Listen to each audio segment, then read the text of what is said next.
Hello everyone, Punjab careers के official YouTube channel पे आपका स्वागत है।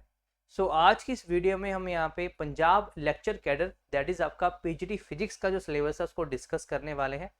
देखो, सिलेबस अगर मैं फर्स्ट ऑफ ऑल आपको एक इंप्रेशन दूँ तो काफ़ी वास्ट है। तो जो बच्चा यहाँ पे सपोज करो नेट की तैयारी कर रहा है, ठीक है, तो उसने ये पूरा सिलेबस यहाँ पे पढ़ रखा होगा।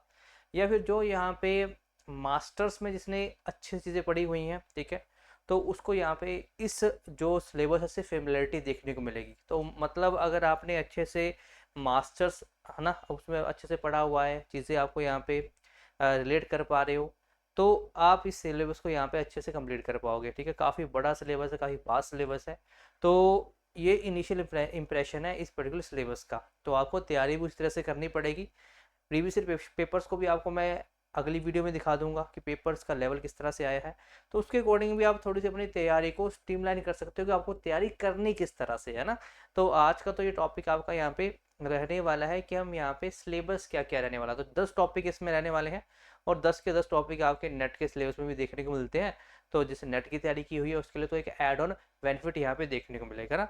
तो स्टार्ट करते हैं इसको। देखो, पहला जो आपका टॉपिक जैसे मैथमेटिकल मेथड्स ऑफ फिजिक्स है, इसमें तो मैंने सभी जो ये टॉपिक्स है इनको मैंने इलेबोरेट करके शोकेस कर दिया है, ठीक है। लेकिन 10 के 10 टॉपिक्स को मैंने नहीं किया है क्योंकि हो सकता है कि बहुत सारे बच्चे यहाँ पे थोड़ा सा इसको समझे कि यार बहुत बड़ा सिलेबस हो चुका है, कैसे करेंगे। तो मैंने पहला और दूसरा टॉपिक इसको थोड़ा सा इलेबोरेट किया है और बाकी टॉपिक्स के लिए मैंने आपको इंपॉर्टेंट साथ में ना मैंने मेंशन कर दी है लिस्ट कि ये टॉपिक आपको करके जाने ही है ना, कि ये काफ़ी इंपॉर्टेंट टॉपिक है आपके एग्जाम के पॉइंट ऑफ व्यू से। अगर आप बोलोगे कि आपको जैसे मैंने इसको एनालाइज किया है, जैसे मैंने इसको बाइफरकेट किया है ना, पर्टिकुलर टॉपिक को, तो वैसे अगर आप बोलोगे कि बाकी सब्जेक्ट्स को भी या फिर बाकी जो आपका यहाँ पे अलग अलग पार्ट्स है उसको बाइफरकेट करना है, तो वो भी मैं आपके लिए कर दूंगा, ठीक है। लेकिन आपको अगर चाहिए होगा तो कमेंट सेक्शन में आपने बता देना है। चलिए फिर स्टार्ट करते हैं। तो पहला आपका यहाँ पे जो टॉपिक है वो है यहाँ पे मैथमेटिकल मेथड्स ऑफ फिजिक्स, है ना। तो यहाँ पे फिजिक्स के अलग अलग मेथड्स है, जैसे आपका डायमेंशनल वेक्टर है ना, वेक्टर अलजेब्रा है, कैलकुलस है, लीनियर अलजेब्रा है, मैट्रिक्स है, आपका यहाँ पे गैलीले हैमिल्टोनियन थ्योरम है, इसमें आपका लीनियर डिफरेंशियल इक्वेशंस है, स्पेशल फंक्शंस है जिसमें आपका हर्माइट फंक्शन है, बेसल फंक्शन है, लेगुरे फंक्शन है और यहाँ पे लेजेंडर फंक्शन है। तो ये सारे फंक्शंस कैसे हैं, एस यू टू थ्योरी क्या होती है, ओ3 थ्योरी क्या होती है। देन आपका यहाँ पे elements of the computational techniques है ना, तो इसमें कौन कौन से एलिमेंट्स आते हैं, जैसे रूट्स ऑफ फंक्शन है ना, इंटरपोलेशन है, एक्सट्रापोलेशन है। देन आपका यहाँ पे जो इंटीग्रेशन बाय यहाँ पे ट्रेपेजॉइड है। देन यहाँ पे सिम्पसन का रूल क्या है, solution of the first order differential equation कैसे निकालेंगे, रंगा कुत्ता मेथड का यूज करके, फाइनाइट डिफरेंशियल मेथड कौन कौन से हैं, एलिमेंट्री प्रोबेबिलिटी थ्योरम क्या है। तो ये सारा आपका पहला जो टॉपिक है, ये जो पहला मैथमेटिकल मेथड फिजिक्स में मेंशन किया हुआ है। तो देखो, अगर आपको मैं पहला बात करता हूँ जैसे डायमेंशन एनालिसिस, इसमें क्या क्या पता होना चाहिए। तो जैसे आपको यहाँ पे अलग अलग जो फिजिक्स की क्वांटिटीज होती है ना, उनको यहाँ पे डायमेंशन फॉर्म में लिखना आना चाहिए कि वो उसके डायमेंशन फॉर्मूलाज क्या क्या रहते हैं। फिर आपको यहाँ पे प्रिंसिपल ऑफ आपका डायमेंशन होमोजेनिटी है ना, कि किस तरह से हम यहाँ पे अलग अलग, अगर मेरे को यहाँ पे एक डायमेंशन फॉर्मूला दिया हुआ है, दूसरे का अगर मेरे को निकालना है तो मैं किस तरह से कंपेयर करके निकाल सकता हूँ। देन यहाँ पे डेरिवेशन है आपका, रिलेशंस को हम किस तरह से ड्राइव कर सकते हैं हम यहाँ पे इन डायमेंशंस का यूज करके। इसके अलावा यहाँ पे इसमें एक आती है आपका यहाँ पे बकिंगम पाई थ्योरम, ये क्या होती है, डायमेंशनल कांस्टेंट और यहाँ पे डायमेंशनलेस कांस्टेंट्स, ठीक है, इनमें क्या फर्क रहता है, ठीक है, इनमें ये किस तरह से अलग अलग आपको यहाँ पे इनमें डिफ्रेंशिएशन देखने को मिलेगी। तो ये आपका पहला टॉपिक है डायमेंशन एनालिसिस, है ना, ये वाला टॉपिक ही है। इसको मैंने बिल्कुल ज़्यादा इलेबोरेट करके आपको बता दिया यहाँ पे। फिर यहाँ पे आता है आपका vector algebra and vector calculus. अब वेक्टर अलजेब्रा में आपको क्या क्या पता होना चाहिए, तो स्केलर एंड वेक्टर प्रोडक्ट क्या होते हैं, ट्रिपल वेक्टर्स क्या होते हैं, वेक्टर की आइडेंटिटीज कौन कौन सी होती हैं, वेक्टर्स के लिए आपका कौन कौन से रूल्स अप्लाई होते हैं। फिर यहाँ पे वेक्टर कैलकुलस में आपको ग्रेडियंट क्या होता है, डाइवर्जेंट फंक्शन क्या होता है, कर्ल किस तरह से अप्लाई करते हैं, लैप्लेसियन फंक्शन हम किस तरह से अप्लाई करते हैं, ये बता आपको यहाँ पे होना चाहिए। इसके अलावा इंपॉर्टेंट थ्योरम्स की अगर मैं यहाँ पे बात करता हूँ आपको यहाँ पे वेक्टर कैलकुलस में या लीनियर अलजेब्रा में, तो अब वेक्टर अलजेब्रा में या वेक्टर कैलकुलस में, तो यहाँ पे जैसे गोल्स डाइवर्जेंस थ्योरम है ना, क्या इसकी एप्लीकेशन है, क्या इसमें फॉर्मूलाज हैं, ग्रीन्स थ्योरम क्या बात करती है, स्टोक्स थ्योरम क्या बात करती है, पता होना चाहिए आपको। इसके बाद अगर मैं नेक्स्ट बात करता हूँ तो लीनियर अलजेब्रा और मैट्रिक्स में आपका यहाँ पे कि मैट्रिक्स ऑपरेशंस किस तरह से अप्लाई होते हैं, रैंक ऑफ मैट्रिक्स किस तरह से निकाल सकते हैं, डिटर्मिनेंट्स क्या होते हैं, इनवर्स मैट्रिक्स क्या होती है, किस तरह से अगर न्यूमेरिकल प्रॉब्लम आएगी उसको सॉल्व कर सकते हैं, आइगन वैल्यूज क्या होते हैं, आइगन वेक्टर्स क्या होते हैं ये आपको यहाँ से पता होना चाहिए। इसके अलावा यहाँ पे आपको जो कैले हैमिल्टोनियन थ्योरम है ना, कि इसमें जो स्टेटमेंट आती है कि एवरी स्क्वायर मैट्रिक्स सेटिस्फाई, और यहाँ पे करते हैं अपने खुद के फंक्शंस को तो, या फिर उनकी इक्वेशंस को, तो इसको हम किस तरह से बता सकते हैं। फिर ये तो आपका अगला टॉपिक हो गया। देन यहाँ पे बात करेंगे डिफरेंशियल इक्वेशंस, ठीक है। अब डिफरेंशियल इक्वेशन में कौन कौन सी बात करेंगे, तो पहले फर्स्ट ऑर्डर डिफरेंशियल इक्वेशन आपको यहाँ पे बोली गई है। तो इसमें आपका वेरिएबल सेपरेबल, यहाँ पे वेरिएबल सेपरेबल अलग अलग यहाँ पे इक्वेशन होती है, एग्जैक्ट इक्वेशन होती है, लीनियर इक्वेशन है, बर्नौली इक्वेशन है, तो ये आपको यहाँ पे लिखनी आनी चाहिए। देन यहाँ पे स्पेशल फंक्शन में हमारे पास यहाँ पे कैसा हर्माइट पोलोमियल है, जैसे लेजेंडर पोलोमियल है, बेसल फंक्शन है, एंड आपका लेगुरे पोलिनोमियल है। इसमें क्या क्या पढ़ना है आपने, तो पहले तो आपको यहाँ पे इनकी प्रॉपर्टीज पता होना चाहिए, इनके रिलेशन पता होना चाहिए, और यहाँ पे इनकी ऑर्थोगोनैलिटी के बारे में पता होना चाहिए। वैसे ही आपको यहाँ पे लेजेंडर फंक्शन की प्रॉपर्टीज क्या है, उनके यहाँ पे जेनेटिक फंक्शन कौन कौन से हैं, उनकी यहाँ पे ऑर्थोगोनैलिटी क्या है। वैसे बेसल फंक्शन में आपको यहाँ पे उनकी एप्लीकेशन क्या है, सिलेंड्रिकल सिमेट्रिक प्रॉब्लम्स इनमें कौन कौन से देखने को मिलती है, और किस तरह से ये वेव इक्वेशन को रिप्रेजेंट करते हैं। लेगुरे पॉलिनोमियल्स में इनकी एप्लीकेशन क्या है, और हाइड्रोजन एटम के ऊपर उन्होंने यहाँ पे क्या क्या बात की थी ना, इसके लिए उन्होंने क्या सॉल्यूशन दिया था। तो ये यहाँ पे 4 के 4 यहाँ पॉलिनोमियल्स और उनकी यहाँ पे अलग अलग प्रॉपर्टीज है जो आपको पता होनी चाहिए। नेक्स्ट बात करेंगे आपका यहाँ पे फोरियर सीरीज, आपकी फोरियर सीरीज मेंशन की हुई है। तो ये पहला टॉपिक है जिसको मैंने पूरा इलेबोरेट करके आपके सामने रख दिया है, जिसमें आपको यहाँ पे एक्सपेंशन किस तरह से करना है, प्रोडक्ट फंक्शन का पता होना चाहिए, इवन एंड ऑड फंक्शन कौन कौन से होते हैं रिकॉग्नाइज करने आपके आने चाहिए ना, और सॉल्व कैसे करने हैं। हाफ रेंज एक्सपेंशन का मतलब क्या रहता है ना, ये क्या होती है ये पता होना चाहिए। फिर बात करते हैं, ये तो फोरियर सीरीज बात आ गई। फिर बात करते हैं फोरियर ट्रांसफॉर्मेशन के बारे में। तो जैसे यहाँ पे ये इंपॉर्टेंट फॉर्मूला है ना, पता होना चाहिए ये फॉर्मूला किस तरह से है ना, ये फॉर्मूला किस किस तरह पे कहाँ कहाँ पे अप्लाई होता है ना। यहाँ पे अगर बात कर ले तो यहाँ पे जो सिग्नल प्रोसेसिंग है वो किस तरह से होती है, क्वांटम मैकेनिक्स में इसका किस तरह से इंपॉर्टेंस है वो पता आपको यहाँ पे होना चाहिए। फिर बात करते हैं आपको यहाँ पे टेंसर एनालिसिस के बारे में, एलिमेंट्री टेंसर एनालिसिस। तो इसमें हम क्या बात करेंगे, तो यहाँ पे कॉन्ट्रावेरिएंट और यहाँ पे कोवेरिएंट टेंसर कौन कौन से होते हैं, टेंसर को ट्रांसफॉर्मेशन किस तरह से की जा सकती है, और मेट्रिक टेंसर क्या होता है, ये आपको इंपॉर्टेंट टॉपिक यहाँ से पता होना चाहिए। फिर बात करेंगे लैपलेस ट्रांसफॉर्मेशन के बारे में। अब लैपलेस ट्रांसफॉर्मेशन में स्टैंडर्ड फंक्शंस की वैल्यू क्या होती है, अगर लैपलेस का 1 है तो उसकी वैल्यू क्या होती है, अगर टी की पावर n लैपलेस ट्रांसफॉर्मेशन में लिखना है तो उसकी वैल्यू क्या होती है। लैपलेस का अगर आपने साइन की फॉर्म में लिखना है, कोसाइन का फॉर्म लिखना है, तो यहाँ पे क्या क्या रहता है, एप्लीकेशन इसकी क्या क्या होगी, डिफरेंशियल इक्वेशन में हम किस तरह से इसको यूज करेंगे, कंट्रोल सिस्टम इसके लिए क्या क्या रहते हैं। फिर यहाँ पे आती है प्रोबेबिलिटी थ्योरी। अब प्रोबेबिलिटी थ्योरी में आपको क्या क्या पता होना चाहिए कि सैंपल स्पेस क्या होती है, कंडीशनल प्रोबेबिलिटी यहाँ पे क्या होती है, और इसमें एक थ्योरम आती है इसको बोलते हैं बेस थ्योरम। तो ये बेस थ्योरम क्या बात करती है, इसके यहाँ पे क्या क्या इसकी हाइपोथेसिस थी, ठीक है, और क्या क्या इन्होंने यहाँ पे रिजल्ट दिए वो पता होना चाहिए आपको। देन यहाँ पे आता है कॉम्प्लेक्स एनालिसिस। इसमें क्या पढ़ेंगे, बात करेंगे एनालिटिक फंक्शन के बारे में, कोशे रीमन इक्वेशन, ठीक है, इसका रिजल्ट क्या है, एंड रिजल्ट है ना, और इसकी एप्लीकेशंस क्या क्या है, हार्मोनिक फंक्शंस क्या क्या होते हैं। इसमें हम यहाँ पे क्लोशियस, यहाँ पे जो कोशे का इंटीग्रल थ्योरम है इसको डिस्कस करेंगे।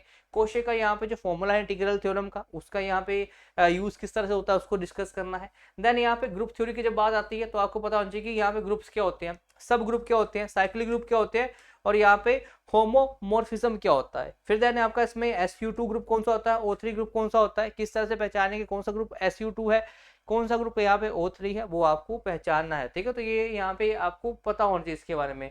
फिर आता है लॉरेंट सीरीज में, तो यहाँ पे आपको एक्सपेंशन अराउंड है ना सिंगुलर पॉइंट्स, है ना, सिंगुलर पॉइंट्स को हम कैसे एक्सप्लेन कर सकते हैं, तो ये पता होना चाहिए आपको। फिर आपका यहाँ पे आता है रेजिड्यू थ्योरम। तो यहाँ पे रेजिड्यू थ्योरम में ना आपको ये इंपॉर्टेंट फॉर्मूला है, इसको किस तरह से हम अप्लाई करते हैं न्यूमेरिकल प्रॉब्लम्स में, ये आपको अप्लाई करना आना चाहिए। रंगागुत्ता मेथड की अगर बात कर लेते हैं, ठीक है, तो यहाँ पे न्यूमेरिकल्स इससे काफी पूछे जाते हैं, ठीक है। तो मोस्ट इंपॉर्टेंट आपका यहाँ पे न्यूमेरिकल मेथड है, अगर आपने यहाँ पे डिफरेंशियल इक्वेशंस को यहाँ पे सॉल्व करना है, ठीक है। अगर डिफरेंशियल इक्वेशन को सॉल्व करना तो यहाँ पे रंगागुत्ता मेथड किस तरह से अप्लाई होता है वो पता होना चाहिए आपको, ठीक है। एंड यहाँ पे इसमें आपका जैसे आपका 1 स्टेप कैलकुलेशन पूछ लिया जाते हैं केवल यहाँ पे आपसे ना इसको कंपेरिजन करके पूछा जाता है किससे, आइलर आपका मेथड से ना, यूलर मेथड या फिर आइलर मेथड इसको बोलते हैं।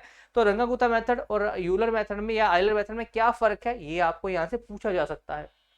फिर आपका यहाँ पे अगर बात कर ली जाए तो पॉइजन डिस्ट्रीब्यूशन का फॉर्मूला क्या रहता है, ठीक है, ये आपका मीन क्या है, वेरिएंस क्या है, नॉर्मल डिस्ट्रीब्यूशन का फॉर्मूला क्या रहता है, स्टैंडर्ड नॉर्मल डिस्ट्रीब्यूशन क्या होती है, जेड स्कोर क्या होता है, एरिया अंडर द कर्व अगर आपने निकालना है पॉइजन डिस्ट्रीब्यूशन या नॉर्मल डिस्ट्रीब्यूशन का यूज करके तो किस तरह से हम यहाँ पे निकाल सकते हैं। ये सारे आपके यहाँ पे पहले टॉपिक के सब टॉपिक्स है जो मैंने यहाँ पे आपको एलेबोरेट करके बता दिए हैं। इसमें आपको देखो मेनली क्या क्या पता होना चाहिए कि आपको यहाँ पे वेक्टर कैलकुलस में Gauss theorem, Stokes theorem, Green theorem, यहाँ पे Cayley Hamiltonian eigen vector, eigen values, then आपका यहाँ पे Fourier series, Fourier transformation, Laplace transformation क्या होती है ना, complex analysis and residue theorem है, then Hermite, Legendre, Bessel functions है, ये इंपॉर्टेंट है। रंगा गुप्ता ने आपको उसके न्यूमेरिकल मेथड है, बहुत ही इंपॉर्टेंट है ये। Then probability, binomial, Poisson, normal distribution क्या होती है, किस तरह से इसको हम यूज कर सकते हैं। ग्रुप थ्योरी तो बहुत ही इंपॉर्टेंट है, एग्जाम में क्वेश्चन आता भी यहाँ से, SU2 एंड O3 है ना। एंड देन आपका यहाँ पे टेंसर एनालिसिस है। तो ये आपके इंपॉर्टेंट टॉपिक्स है जो आपने छोड़ने हैं ही नहीं है ना, ये ऐसे टॉपिक्स है। तो ये तो आपका पहला हमने ये डिस्कस किया कि पहला पार्ट आपके सिलेबस का। फिर बात करते हैं यहाँ पे क्लासिकल मैकेनिक्स में। तो क्लासिकल मैकेनिक्स में पहला आपका न्यूटन्स लॉ ऑफ मोशन है, तो पहला law, second law, third law, ठीक है। कंजर्वेशन ऑफ मोमेंटम किस तरह से हेल्प करता है। फिर आपका यहाँ पे था दिया होता फेज स्पेस डायनेमिक्स। तो इसमें हम क्या बात करेंगे, तो हम बात करेंगे आपका यहाँ पे कि जो फेज स्पेस है, ठीक है, उसको हम किस तरह से आप रिप्रेजेंट कर सकते हैं, कोऑर्डिनेट का यूज करके एंड मोमेंटा का यूज करके। एक पार्टिकल के लिए कैसे रिप्रेजेंट कर सकते हैं, एन पार्टिकल कैसे रिप्रेजेंट कर सकते हैं, ठीक है। फेस में ट्रेजेक्ट्रीज का यहाँ पे क्या मतलब होता है, इक्विलिब्रियम पॉइंट्स क्या होते हैं, और आपको यहाँ पे लाइवल थ्योरम क्या है, ये इसके बारे में मतलब इसमें हम ये सारी चीजें पढ़ेंगे। फिर आपको यहाँ पे स्टेबिलिटी एनालिसिस है, इसमें हम क्या अगर बात करेंगे स्टेबल इक्विलिब्रियम क्या होता है ना, स्टेबिलिटी एनालिसिस में अनस्टेबल इक्विलिब्रियम कौन सा है, न्यूट्रल इक्विलिब्रियम कौन सा है। तो ये मेथड है ना यहाँ पे कि स्टेबिलिटी के लिए हम यहाँ पे क्या क्या हमें रिक्वायरमेंट होगी, अगर स्टेबल नहीं है तो उसके लिए क्या क्या रिक्वायरमेंट होगी, तो ये यहाँ पे मेंशन किया हुआ है। फिर आता है आपका यहाँ पे रिजिड बॉडी डायनेमिक्स। तो इसमें हम बात करेंगे रोटेशनल मोशन के बारे में, एंगुलर वेलोसिटी क्या होती है, एंगुलर एक्सेलरेशन क्या होती है, टॉर्क का यहाँ पे क्या क्या रिलेशन है ना, कि आपका यहाँ पे किस तरह से टॉर्क आपका रिलेट करता है एंगुलर मोमेंटम से, ठीक है, किस तरह से लीनियर मोमेंटम से रिलेट करता है ना। तो ये आपने ध्यान में यहाँ से रखना है। फिर बात करते हैं आपका यहाँ पे सेंट्रल फोर्स मोशन के बारे में। तो इसमें पहला तो आपको यहाँ पे याद रखना कि पहले central forces and non central forces कौन कौन सी होती हैं। फिर आपको यहाँ पे जैसे ग्रेविटेशनल फोर्स है, इलेक्ट्रोस्टैटिक फोर्स है, ये किसकी एग्जांपल है, सेंट्रल फोर्स की एग्जांपल है। तो ये किस तरह से कहाँ अप्लाई होती है, एग्जांपल्स का पता होना चाहिए आपको। यहाँ पे इंपॉर्टेंट रिजल्ट्स की बात कर लेता हूँ यहाँ पे, जैसे एंगुलर मोमेंटम है ना, तो एंगुलर मोमेंटम कंजर्व रहेगा, तो उसके लिए यहाँ पे क्या बताना है आपने, प्लैनेटरी मोशन क्या रहता है, केपलर लॉ क्या रहते हैं, और यहाँ पे इफेक्टिव पोटेंशियल को किस तरह से आप यहाँ पे एक्सप्लेन कर सकते हो ना, तो ये आपको यहाँ से पता होना चाहिए। देन आपका टू बॉडी कोलिजन में अगर बात कर लेते हैं तो लेबोरेटरी फ्रेम क्या रहता है ना, कि जब आपका फ्रेम जब टारगेट एस पे होता है तब आपका लेबोरेटरी फ्रेम रहता है। सेंटर मास फ्रेम में हम क्या बात करते हैं, तो ये कैलकुलेशंस करने के लिए आपका बहुत ही इंपॉर्टेंट मेथड है सेंटर मास फ्रेम। तो लेबोरेटरी फ्रेम और सेंटर मास में क्या क्या फर्क है, ठीक है, क्या क्या उनके रिजल्ट्स है, ये आपको पता होना चाहिए ना। जैसे आपका यहाँ पे इंपॉर्टेंट से रिड्यूस मास निकालना है, इलास्टिक कोलिजन यहाँ से पूछा जा सकता है आपसे। इलास्टिक कोलिजन क्या होता है, स्कैटरिंग के अलग अलग एंगल्स अगर चेंज होंगे तो उसके क्या फर्क पड़ेगा यहाँ पे ना, कोलिजन किस तरह से होगा, स्कैटरिंग आपकी अलग अलग तरीके से होगी। तो आगे है आपका यहाँ पे नॉन इनर्शियल फ्रेम, और इसको यहाँ पे क्या बोलते हैं, स्यूडो फोर्सेस बोलते हैं। तो यहाँ पे आपको इंपॉर्टेंट फोर्सेस के बारे में पता होना चाहिए। सेंट्रीफ्यूगल फोर्स के लिए क्या रिलेशन रहता है, क्रोलिस फोर्स का आपका यहाँ पे क्या रिलेशन रहता है, एंड देन आपका यहाँ पे यूलर फोर्स से आप क्या समझते हो, ठीक है, और यहाँ से इसने क्या क्या बताया था ना। देन आपका स्कैटरिंग थ्योरी में क्या आता है, तो डिफरेंशियल स्कैटरिंग क्रॉस सेक्शन क्या रहता है, इंपैक्ट पैरामीटर किसको बोलते हैं, रदरफोर्ड की स्कैटरिंग से आप क्या समझते हो, क्या क्या वहां से रिजल्ट निकले थे, ठीक है, और उन्होंने किसके ऊपर स्टडी किया था ये। देन आपका यहाँ पे आता है कि मोमेंट ऑफ इनर्शिया और टेंसर फॉर्म में हम यहाँ पे मोमेंट इनर्शिया कैसे लिख सकते हैं, है ना, जैसे हमने टेंसर एनालिसिस शुरुआत में पढ़ा था ना पहले टॉपिक में। अब यहाँ पे क्या है कि हम मोमेंट ऑफ इनर्शिया को टेंसर फॉर्म में कैसे लिखेंगे, ठीक है, कि यहाँ प्रिंसिपल एक्सिस में क्या होगा, प्रिंसिपल मोमेंट्स क्या होंगे, हम यहाँ पे डायगोनलाइजेशन से अब क्या समझते हो, कैसे कर सकते हैं। देन यहाँ पे आता है लैग्रेंजियन मैकेनिक्स, लैग्रेंजियन, ठीक है, तो मैंने मतलब लैग्रेंजियन मैकेनिक्स में हम बात करेंगे लैग्रेंजियन क्या रहता है ना, यहाँ पे किस तरह से हम लैग्रेंजियन को निकाल सकते हैं। अब यूलर लैग्रेंज इक्वेशन में हम यहाँ बात करेंगे जनरलाइजेशन, इनकी जनरलाइज फॉर्म के बारे में, कंस्टेंट्स में क्या क्या होते हैं, पेंडुलम्स को डिस्कस करेंगे, और यहाँ पे डबल पेंडुलम की प्रॉब्लम क्या होती है तो उसको यहाँ पे पढ़ेंगे, ठीक है। फिर आपका यहाँ पे आता है हैमिल्टोनियन मैकेनिक्स। तो हैमिल्टोनियन क्या रहता है, ठीक है, हैमिल्टोनियन इक्वेशन कौन कौन सी है ये पता आपको यहाँ से होना चाहिए। पॉइजन ब्रैकेट क्या है, पॉइजन ब्रैकेट की डेफिनेशन क्या है, किस तरह लिख सकते हैं। आपका जैकोबी आइडेंटिटी क्या होती है, असिमेट्रिक यहाँ पे फंक्शन या असिमेट्रिक प्रॉपर्टीज यहाँ पे इनमें कौन कौन सी देखने को मिलती है। फिर आपका आता है यहाँ पे कैनोनियल ट्रांसफॉर्मेशन। तो इसका यहाँ पे पर्पस क्या है ना, कि क्यों करते हैं हम इसको। जनरल, अब इसका जनरल फंक्शन कैसे लिखेंगे, कैनोनियल वेरिएबल कौन कौन से होते हैं। तो ये आपके कुछ इंपॉर्टेंट टॉपिक्स है आपका सेकंड। अगर मैं यहाँ पे पार्ट की बात करता हूँ फिजिक्स के, तो यहाँ पे आपने main topics Poisson bracket, canonical transformation, central force motion, special relativity, rigid body dynamics, scattering theorem, यहाँ ना यहाँ पे न्यू ईदर्स थ्योरम और कंजर्वेशन लॉज, ये आपको यहाँ पे पता होना चाहिए, ठीक है। तो यहाँ पे ऐसे न्यूटन थ्योरम आपके यहाँ पे आना चाहिए था। चलो, तो यहाँ पे अगर बात करते हैं नेक्स्ट टॉपिक, दैट इज आपका यहाँ पे इलेक्ट्रोमैग्नेटिक थ्योरी ना। इलेक्ट्रोमैग्नेटिक थ्योरी में क्या क्या टॉपिक है आपके मेंशन किए हुए हैं। तो जैसे आपके यहाँ पे गोज लॉ है, उसकी एप्लीकेशंस है, लैपलेस एंड पॉइसन की इक्वेशंस है, बाउंड्री प्रॉब्लम आपको यहाँ पे देखने को मिलेगी ना, कि वहाँ पे अगर बाउंड्री इनफाइनाइट हो गई है या फिर आपके बाउंड्री फाइनाइट है तो किस तरह से सॉल्व करोगे। वर्ड-सेवर्ट लॉ है, एप्लीकेशंस है, एम्पीयर थ्योरम है, एप्लीकेशंस है ना, कि एम्पीयर थ्योरम बात करती है कहाँ पे अप्लाई करते हैं। इलेक्ट्रोमैग्नेटिक इंडक्शन से आप क्या समझते हैं। इक्वेशन, मैक्सवेल की इक्वेशन तो बहुत ही इंपॉर्टेंट है ना, हर जगह पे आपको पता है कि एक क्वेश्चन तो पूछ लिया जाता है यहाँ से, कि इसका यहाँ पे फ्री स्पेस में और लीनियर आइसोट्रोपिक मीडिया में, है ना, इसके लिए बाउंड्री कंडीशन क्या क्या रहती है।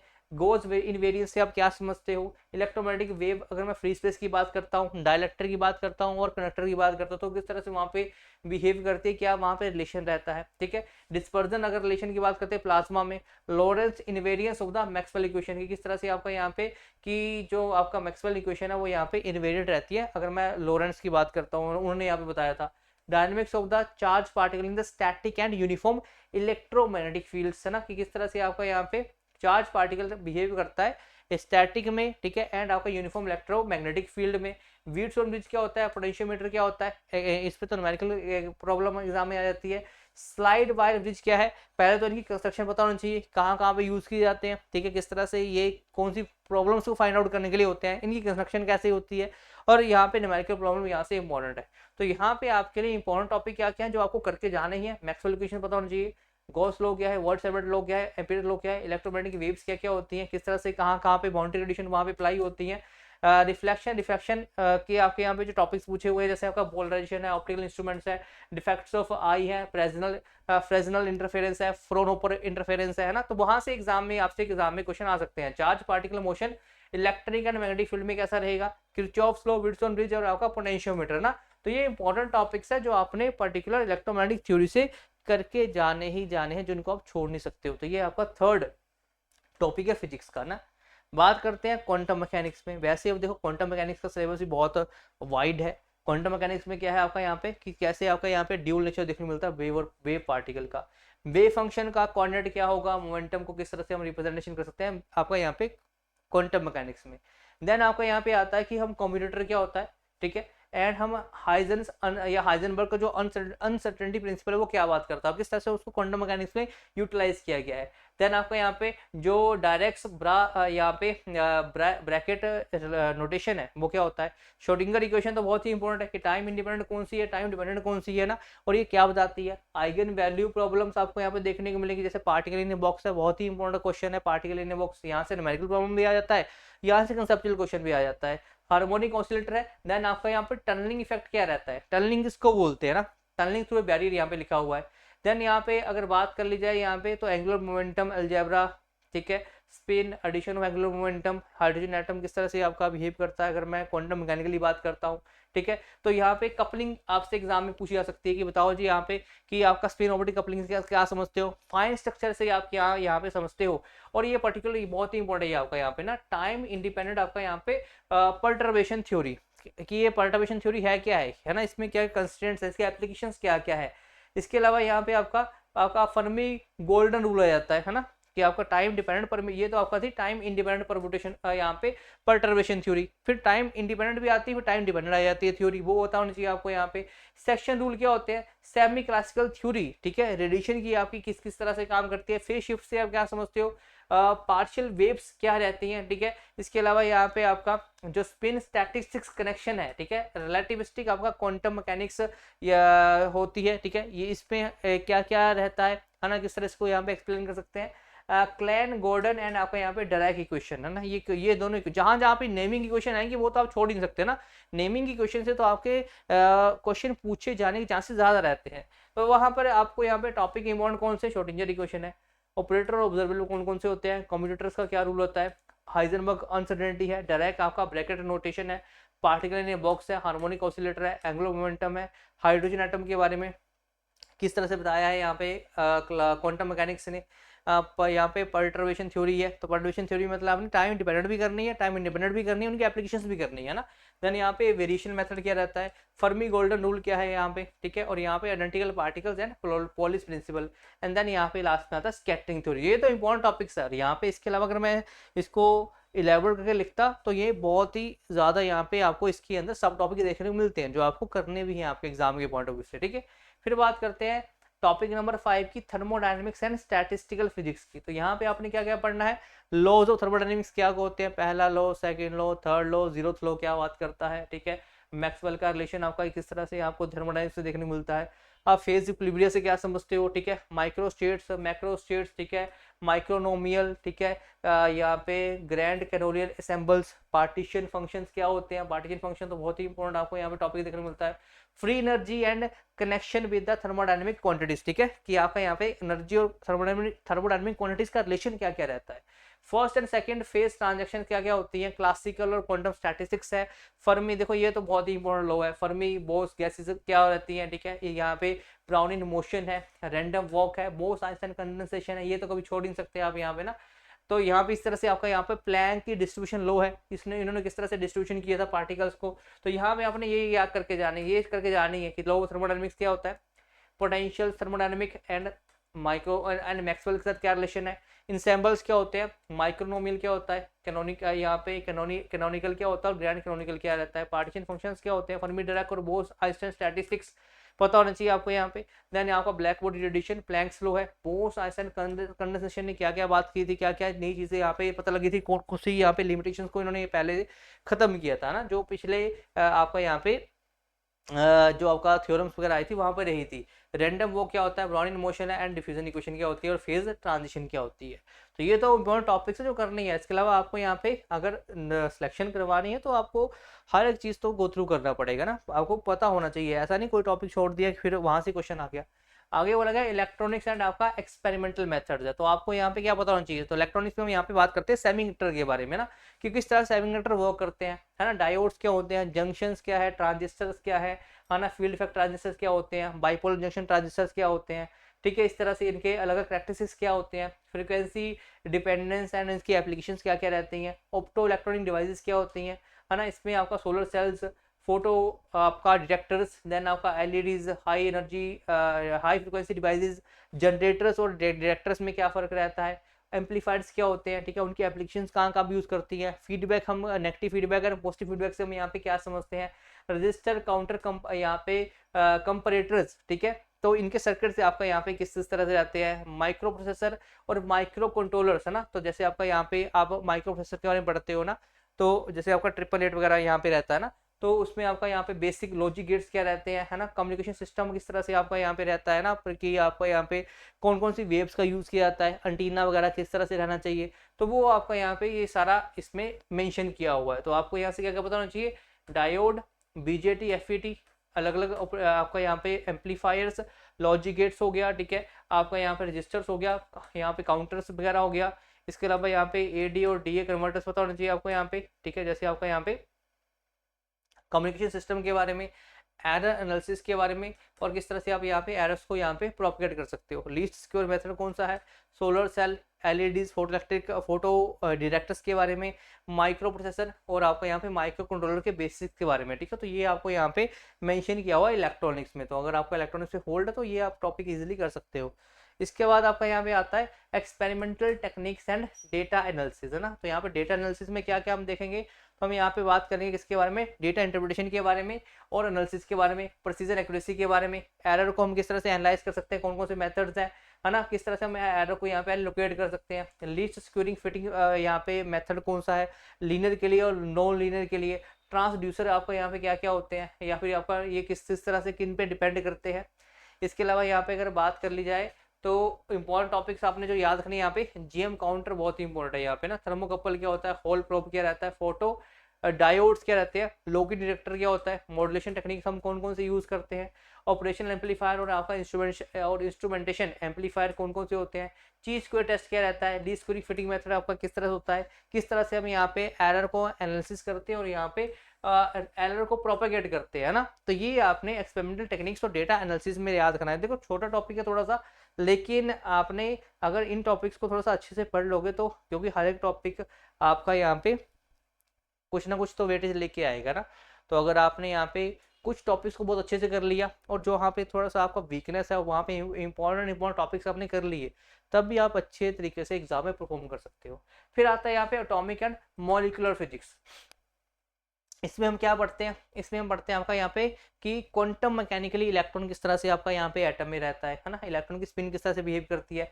ये जो स्टर्न गर्लैक मेथड है एक्सपेरिमेंट है, ये क्या बात करता है, स्पेक्ट्रम हाइड्रोजन के बारे में बात करते हैं, हीलियम के बारे में बात करते हैं, एंड देन आपका एल्कली मेटल्स के बारे में। इसके बाद अगर बात कर ली जाए तो यहाँ पे जैसे एक्सरे स्पेक्ट्रोस्कोपी से क्या समझते हो, फोटो इलेक्ट्रिक इफेक्ट है आपके यहाँ पे। ये कपलिंग तो बहुत ही इंपॉर्टेंट है यहाँ पे, L S coupling, J coupling, numerical problem यहाँ से आ सकता है, ठीक है। और आपको यहाँ पे सिंपल इनमें डिफरेंस आपको पता वैसे पता होना चाहिए।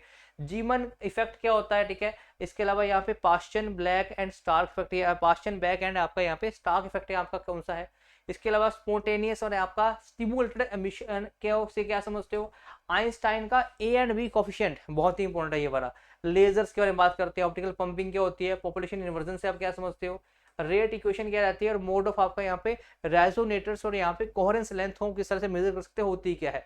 तो आपको यहाँ पे क्या क्या पता होना चाहिए मेनली, एक तो hydrogen atom and Bohr model, quantum numbers and electron की स्पिन है ना, यहाँ पे क्वांटम नंबर दिया होगा, कुछ आपको यहाँ पे फैक्टर दिए होंगे और पूछा जाएगा कि यहाँ पे बताओ जी स्पिन किस तरह से आप यहाँ पे फाइंड आउट करोगे। L S coupling, J coupling, और यहाँ पे आपका जो टर्म है ये क्या क्या डिपेंड करती है, तो वो जैसे जीवन इफेक्ट और स्टार्क इफेक्ट हो गया, फोटोग्राफी इफेक्ट है इंपॉर्टेंट है। एक्सरे स्पेक्ट्रोस्कोपी है, ब्रैग एंड आपका मोसले के लो, इस तरह से मतलब यहाँ पे हम किस तरह से इनको डिफाइन कर सकते हैं एक्सरे स्पेक्ट्रोस्कोपी के बेस पे। देन आपका रोटेशनल एंड आपका वाइब्रेशनल स्पेक्ट्रा क्या रहता है, Raman effect, Franck Condon principle क्या बात करता है, आइंस्टाइन के एन बी कोफिशिएंट क्या है, पॉपुलर इन्वर्जन एंड लेजर्स के बारे में बात करेंगे, और यहाँ पे एनएमआर एंड आपका यहाँ पे ईएसआर स्पेक्ट्रोस्कोपी क्या रहती है ना। तो ये इनका पहले पता होना चाहिए होती क्या है, कहाँ कहाँ पे इनका यूज करते हैं, एप्लीकेशन इनकी क्या क्या है ये बता होना चाहिए। फिर बात करते हैं कंडेंस्ड मैटर फिजिक्स के बारे में। कंडेंस मैटर फिजिक्स में बात करते हैं हम यहाँ पे लैटिस के बारे में ना, है ना, लैटिस के बारे में। जैसे आपका यहाँ पे थोड़ा सा इसको केमिस्ट्री से भी जोड़ देते हैं ना। जैसे आपका इसमें बात करते हैं ब्रेविस लैटिस क्या रहता है, रेसिप्रोकल लैटिस से आप क्या समझते हो, डायफ्रैक्शन एंड स्ट्रक्चर फैक्टर से क्या समझते हो, है ना, बॉन्डिंग सॉलिड में कैसे होती है, फ्री इलेक्ट्रॉन थ्योरी क्या है, इलेक्ट्रॉन्स यहाँ पे ऐसे रिस्पॉन्स एंड रिलैक्सेशन फिनोमेना के बारे में बात करते हैं, है ना। ड्रूड मॉडल यहाँ पे क्या है, इलेक्ट्रिक एंड थर्मल कनेक्टिविटी का। हॉल इफेक्ट से आप क्या समझते हो, बहुत ही इंपॉर्टेंट है यहाँ पे कि हॉल इफेक्ट ने यहाँ पे क्या क्या चीजें दी थी, क्या क्या यहाँ पे हॉल इफेक्ट ने चीजें या फिर कौन सी लिमिटेशन जिनको यहाँ पे दूर किया था, और कौन कौन सी कमियां इसमें रह गई थी। डायमैग्नेटिक, पैरामैग्नेटिक और यहाँ पैरामैग्नेटिक सब्सटेंसेस आप यहाँ पे क्या समझते हो, क्या क्या डिफरेंसेस में रहते हैं, और अकॉर्डिंग टू हम यहाँ पे फिजिक्स से उसको हम कैसे रिलेट कर सकते हैं। फिर यहाँ पे आता है टाइप 1 सुपरकंडक्टर क्या होते हैं, बहुत ही इंपॉर्टेंट है। टाइप 2 क्या होते हैं सुपरकंडक्टर आपको बताना चाहिए। आपका यहाँ पे जो आपका यहाँ पे जोसेफ्सन फंक्शन क्या रहता है, इसके अलावा इस तरह से आपका यहाँ पे डिफेक्ट्स एंड इसकी डिसलोकेशंस क्या है ये पता होना चाहिए आपको। किस तरह से किस लाइन ऑर्डर आपको देखने को मिलता है, किस तरह से हम यहाँ पे जो कंडक्टिंग पॉलीमर्स है ना वो क्या क्या रहते हैं। तो ये आपको यहाँ पे इंपॉर्टेंट टॉपिक्स हैं जो बताओ, जैसे बैंड थ्योरी सॉलिड्स की है, हॉल इफेक्ट है, इसके अलावा सुपरकंडक्टिविटी और आपका मिजनर इफेक्ट है, बहुत ही इंपॉर्टेंट है ये मिजनर इफेक्ट है ना। तो ये जो टाइप 1 टाइप 2 में आता है तो यहाँ पे हम इसमें मिजनर इफेक्ट की भी बात कर लेते हैं कि मिजनर ने यहाँ पे क्या बात की थी ना। इसके अलावा यहाँ पे क्रिस्टल स्ट्रक्चर हो गया और ब्रेविस लैटिस हो गया। तो ये भी बहुत ही आपको इंपॉर्टेंट टॉपिक देखने को मिलता है ना। तो ये आपका टॉपिक ऐसा है जिसमें आपको ना थोड़ा बहुत अगर आप चीज़ों को विजुअलाइज कर पाते हो तो इजीली आप इस पर्टिकुलर टॉपिक को कर पाओगे ना। इसमें विजुअलाइजेशन आपकी यहाँ पे काफी मैटर करती है, चीज़ों को आप किस तरह से यहाँ पे सोच पा रहे हो। फिर बात आती है आपकी यहाँ पे न्यूक्लियर एंड पार्टिकल फिजिक्स की, जो कि आपका लास्ट टॉपिक है ना। Last topic nuclear particle physics है। इसमें हम बात क्या करते हैं आपका यहाँ पे कि बेसिक न्यूक्लियस की प्रॉपर्टीज क्या क्या होती है ना। न्यूक्लियस के अंदर बात करेंगे, इलेक्ट्रॉन प्रोटॉन के भी अंदर हम यहाँ पे जाएंगे कि उनके अंदर क्या क्या रहता है। इसमें आपका स्पिन चार्ज डिस्ट्रीब्यूशन किस तरह से रहती है, बाइंडिंग एनर्जी किस तरह से फाइंड करेंगे, सेमी इंपेरिकल फॉर्मूला क्या रहता है, लिक्विड ड्रॉप मॉडल बहुत ही इंपॉर्टेंट है आपका यहाँ पे, ठीक है। एंड इसके अलावा फिशन एंड फ्यूजन में क्या फर्क रहता है, एंड न्यूक्लियर फोर्सेस का नेचर आपको यहाँ पे किस तरह से देखने को मिलता है। इसमें इंपॉर्टेंट टॉपिक आपने और क्या क्या याद रखना है कि जैसे हम यहाँ पे बात करते हैं चार्ज इंडिपेंडेंस के बारे में क्या है, चार्ज सिमेट्री आपकी यहाँ पे क्या क्या रहती है। आइसोस्पिन से आप क्या समझते हो? आइसोस्पिन आप अलग अलग, अगर आपको सब एटॉमिक पार्टिकल्स की निकालनी है तो कैसे निकाल पाओगे? इसमें हम बात करते हैं आपका यहाँ पे शेल मॉडल के बारे में। शेल मॉडल और आपका लिक्विड ड्रॉप मॉडल, दो ही मॉडल है। वहां से न्यूमेरिकल प्रॉब्लम वहां से पूछी जा सकती है, वहां से उनकी लिमिटेशन पूछी जा सकती है, वहां से पूछा जा सकता है दोनों में डिफरेंसेस क्या है, तो वो आपने ध्यान में रखना है। इसके अलावा अगर मैं यहाँ पे बात करता हूँ क्वार्क्स, बेरियंस, मेसॉन्स, लेप्टॉन्स, है ना, ये इनके मॉडल्स है। क्वार्क मॉडल क्या है, ब्रियोन मॉडल क्या है, लेप्टन मॉडल क्या है, ये मॉडल पता होना चाहिए आपको यहाँ पे, ठीक है। फिर गेलमर निशिजिमा ने फॉर्मूला क्या दिया था। सीपीटी इनवेरियंस से आप क्या समझते हो, है ना, ये कहाँ कहाँ पे यूज होता है। इसके अलावा यहाँ पे जो पैरिटी आपकी यहाँ पे क्या रहती है, कंजर्वेशन नहीं होता है ना, किसमें हम पहले सोचते थे कि पैरिटी कंजर्व रहती है ना, तो लेकिन फिर बाद में लगा पता कि पैरिटी आपकी यहाँ पे कंजर्व नहीं रहती, वीक इंटरेक्शन में, तो वो उससे आप क्या समझते हो। तो ये कुछ आपके इसके टॉपिक्स है जो आपने यहाँ से पढ़ के जाने ही जाने हैं ना। तो जैसे आपका बाइंडिंग एनर्जी है, मास फॉर्मूला हो गया, लिक्विड ड्रॉप मॉडल हो गया, न्यूक्लियर फोर्सेस क्या होती हैं, न्यूट्रॉन प्रॉब्लम क्या है, न्यूक्लियर शेल मॉडल क्या है, मैजिक नंबर किस तरह से इन्होंने यहाँ पे न्यूक्लियर शेल मॉडल निकाले, अल्फा बीटा गामा डीके क्या है, क्यू वैल्यू से क्या समझते हो, ठीक है। Elementary particles, quarks, lepton, meson model पता होना चाहिए। आइसोस्पिन और स्ट्रेंजनेस, है ना, स्ट्रेंजनेस हम किस तरह से, स्टेजेस किसी क्या क्या होती है ना, पता होना चाहिए आपको ना, कि लेप्टॉन्स की स्टेजेस क्या होती है, क्वार्क्स की क्या होती है, पता होना चाहिए। सीबीटी थ्योरम, गेलमैन निशिजिमा फॉर्मूला और रिलेटिविस्टिक काइनेमेटिक्स, तो ये तो ऐसे टॉपिक्स है जो ये छोड़ नहीं सकते है ना। और इसके अलावा जब आपने ये सारे कर लिए, फिर आपने इनके अलावा इसमें जो बाकी टॉपिक्स है उनको भी आपने गो थ्रू करना है, तभी आप यहाँ पे ये कंप्लीट सिलेबस कंप्लीट करके अपने आप को एग्जाम के लिए रेडी बता सकते हो। मल्टीपल टाइम आपको रिवीजन करना पड़ेगा, तभी मैंने बोला था कि सिलेबस बहुत वास्ट इसका देखने को मिलेगा। तो अगर आप शुरुआत से तैयारी कर रहे हो, अच्छे से पढ़ रहे हो, नेट की वगैरह की तैयारी कर रहे हो, आप जुड़े हुए हो अपने मास्टर के सब्जेक्ट के साथ, तब तो आपके लिए यहाँ पे मतलब होने वाला डिफिकल्ट है, फिर भी है ना, इजी तो मैं नहीं बोलूंगा इसको, यहाँ पे इजी रहने वाला है, लेकिन आपको यहाँ पे एफर्ट बहुत डालना पड़ेगा ना, आपको यहाँ पे बहुत मेहनत करनी पड़ेगी। प्रीवियस पेपर्स को देखो, उनको एनालाइज करो, फिर देखो वहाँ पर किस तरह का जो ट्रेंड है फॉलो किया ना, पिछले साल के कुछ पेपर्स हैं 2-3 सालों के उठाओ, उनके थ्रू आप अंदाजा लगाओ, फिर यहाँ पे अपनी तैयारी को उसके अकॉर्डिंग, है ना, मतलब पेपर को देख के आपको एक आइडिया लगेगा कि क्वेश्चन किस तरह से आते हैं। सिलेबस सारा पढ़ना है, लेकिन वहां से क्वेश्चन का लेवल आपको एक आइडिया लग जाता है कि मेरे को इस लेवल के क्वेश्चन तो पढ़ने ही पड़ेंगे ना, इससे ऊपर के लेवल के पढ़ने पड़ेंगे ना। वो आपका तो मिनिमम लेवल होगा कि वहां से पूछा जा सकता है, लेकिन उससे ऊपर वाले लेवल के आपको क्वेश्चन करके जाने पड़ेंगे, ताकि एग्जाम में जो आपका यहाँ पे फाइनल लिस्ट है वहां पे आपका नाम लिखा हो। तो ये था पूरा सिलेबस आपका यहाँ पे। अगर बात करता हूँ यहाँ पे लेक्चरर के लिए पंजाब में, तो होप करता हूँ लेक्चर ये आपका ये जो पर्टिकुलर सिलेबस का बाइफरकेशन है जो शुरुआत मैंने किया था वो आपको यहाँ पे अच्छा लगा होगा। एक क्लैरिटी बन जाती है माइंड में कि हमें पढ़ना क्या क्या है ना। और अगर आपको इस तरह से बाइफरकेशन इन सभी की डिटेल में चाहिए, तब भी आप मेरे को यहाँ पे कमेंट सेक्शन में बता देना, तो उसको भी मैं आपके लिए बाइफरकेट करके आपको डाल दूंगा, यहाँ पे टेलीग्राम पे डाल दिया जाएगा। अदरवाइज फिर आपके लिए एक वीडियो बना दी जाएगी। तो होप करता हूँ कि ये जो सिलेबस है ये आपको यहाँ पे एक गाइड दिशा देगा कि जाना कहाँ पे है ना, किस तरह से तैयारी करनी है, किस तरह चीज़ों को अप्रोच करना है ना, क्या क्या चीज़ें मेरे को पढ़ के जानी ही जानी है, ठीक है, जिनको मैं स्किप नहीं कर सकता ना। तो ये यहाँ पे इस पर्टिकुलर वीडियो का यही मकसद था कि आपको यहाँ पे एक अवगत करवाया जाए आपके सिलेबस के साथ, है ना। सिलेबस देखो एक आत्मा होती है किसी भी एग्जाम की, तो अगर आपको उससे आपको पता लग चुका है कि क्या क्या पढ़ना है, ठीक है, कितना कितना पढ़ना है, तो फिर आपकी चीज़ें आसान हो जाती है। तो इस वीडियो को फिर इतना रखूंगा। होप करता हूँ कि वीडियो को देखने में आपको यहाँ पे आनंद आया होगा, आपको चीज़ें क्लियर हुई होंगी। अगर अच्छा लगा हो तो लाइक कर देना। मिलेंगे अगली वीडियो में। Till then thank you, all the best, keep working hard. Thank you to all of you.